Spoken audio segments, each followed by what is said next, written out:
कोण आहात तुम्ही? तुला कशाला पाहिजे नसत्या चौकशा? आधी तुम्ही तुमची ओळख द्या, त्याशिवाय मी तुम्हाला पुढे सोडणार नाही. आणि राजाचा हुकूम असल्याशिवाय कोणाला गडाच्या पायथ्याशी बी जाऊन देणार नाही मी. अरे राज त्या शिवाजी महाराजांचं, तू कशाला जीव आपला धोक्यात घालतो? बा म्हणतो की शिवाजी रयतेचा राजा आहे आणि रयत म्हणजे मी, माझा बा आणि आम्ही समजेच की. म्हणूनच स्वराज्यासाठी मी जीव देईन बी आणि जीव घेईन बी. अरे पर तू मारणार तर कसा? आमच्याकडे समशेरी आहेत आणि तुझ्याकडे तर नुसतीच काठी आहे. अरे शिवाजी महाराजांचं नाव तोंडात असलं ना, त्या काठ्यांच्या बी शमशेरी बांधतात. हिम्मत असेल तर ये मैदानात.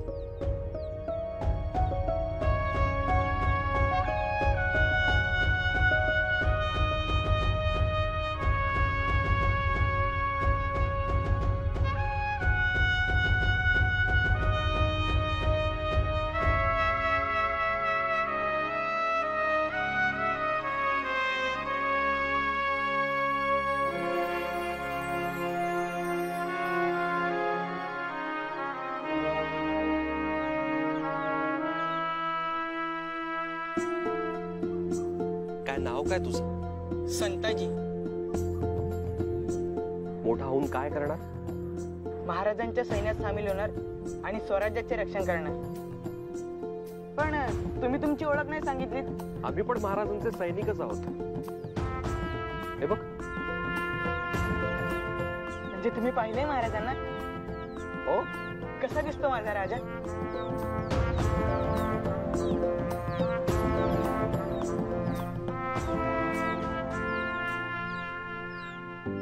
हे घ्या, मला आईने दिलेली भाकरी आहे.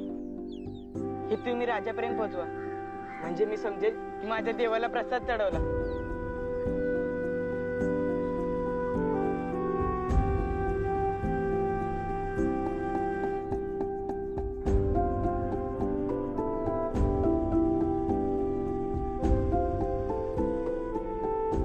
ठीक आहे.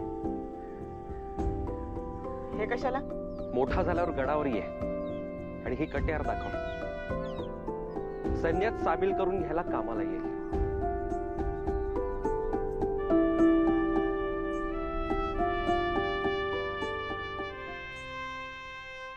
हो, ही तुम्हाला नाही दिली, माझ्या राजाला दिली.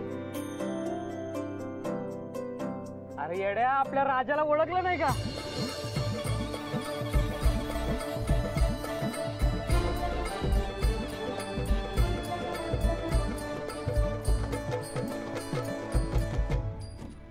खबरदार खबरदार, जर टाच मारुनी जाल पुढे चिंधड्या उडवीन राई राई एवढ्या.